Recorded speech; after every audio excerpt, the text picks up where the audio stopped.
Welcome to the Someday Readings channel. I am the Someday Reader, and as you can see, I have laid out some of my Doctor Who books.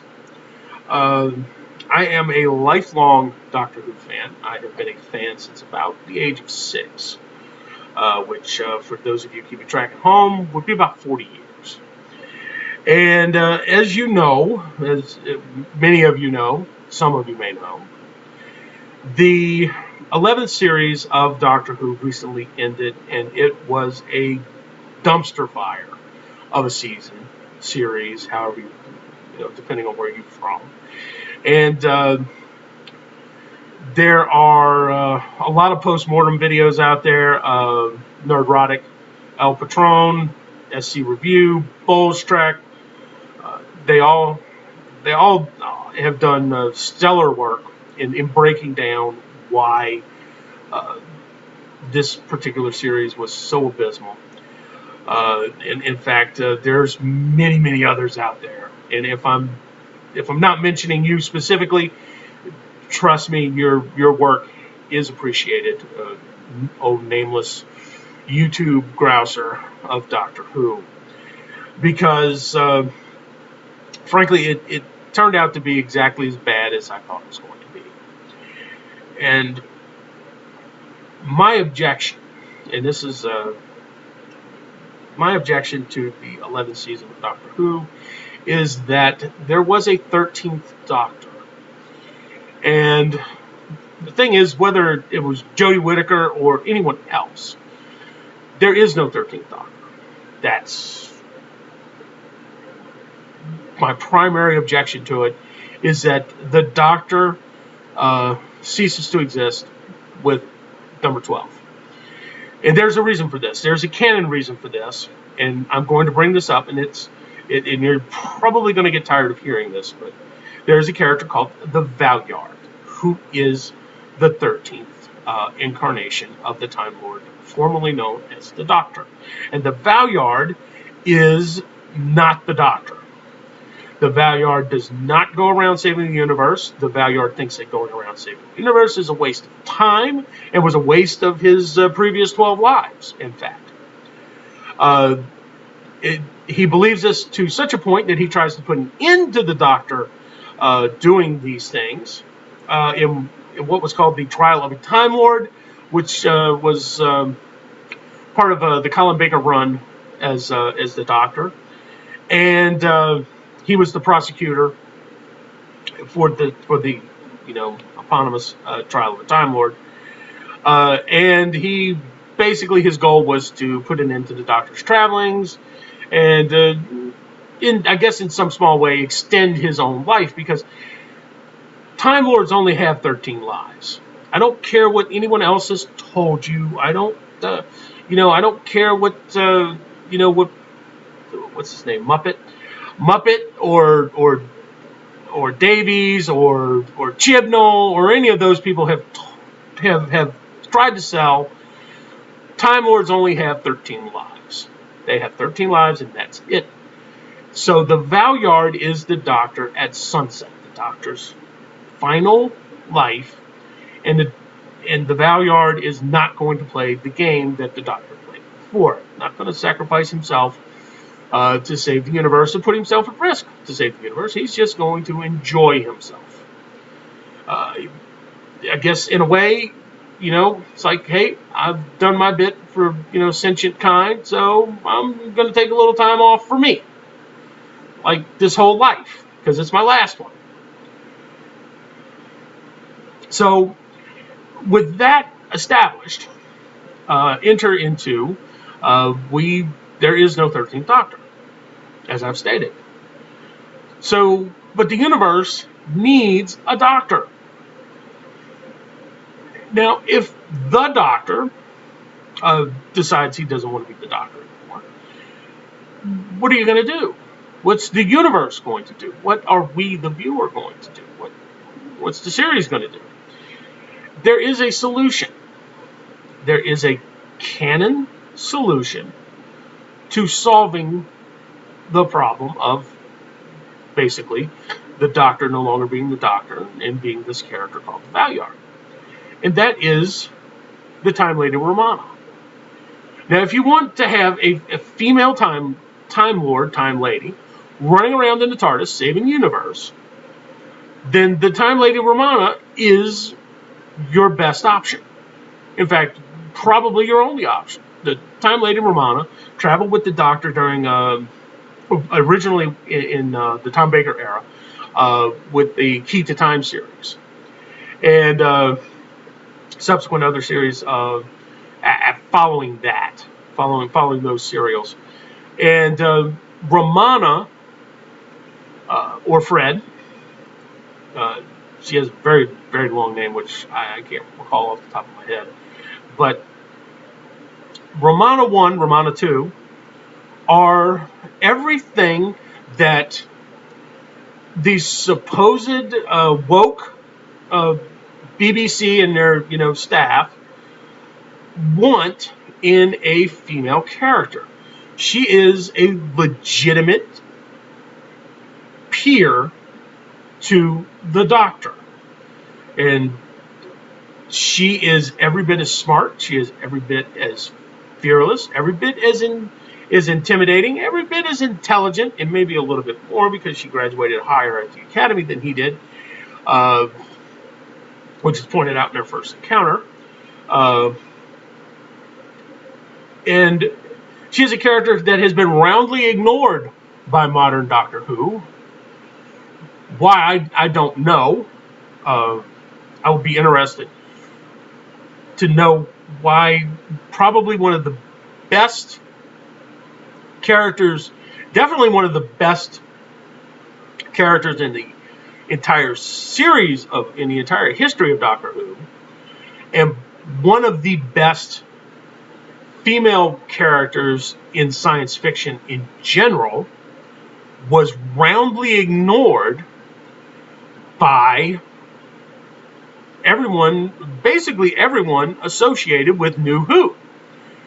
Now, I'm not a conspiracy theorist type person. Okay, maybe I am a little bit, just to be honest. But I think that Romana was ignored precisely because they did not want to introduce that character into a series where I think their ultimate goal was to turn the Doctor into a female right from the get-go when the reboot started. I think that was part of a plan. I could be wrong, but that's how I perceive it.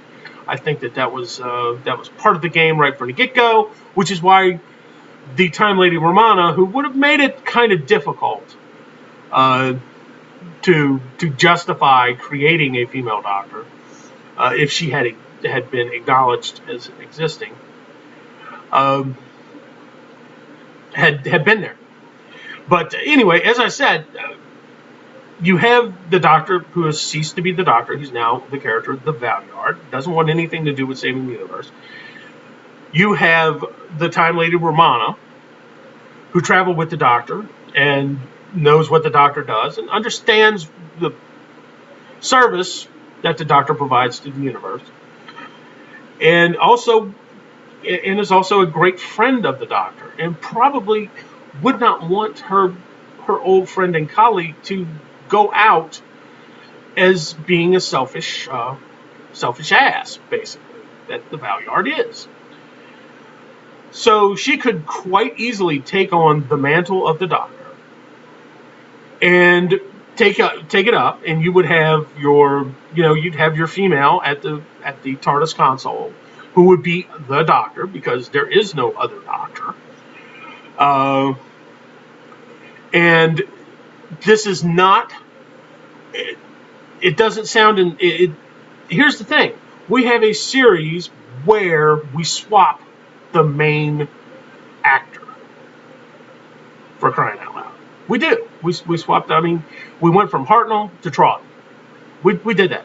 And that was unprecedented in television. Well, okay, you had Darren, the two Darrens on, but nobody acknowledged that. It's not like the original Darren regenerated into the other Darren. For those of you who are New Who fans, you probably have no idea what I'm talking about. But those of you who are probably of an age of myself, you understand exactly what I mean. But it's not outside the realm of possibility. It's not insane to suggest that not only do you change the actor, but you change the character who plays the Doctor.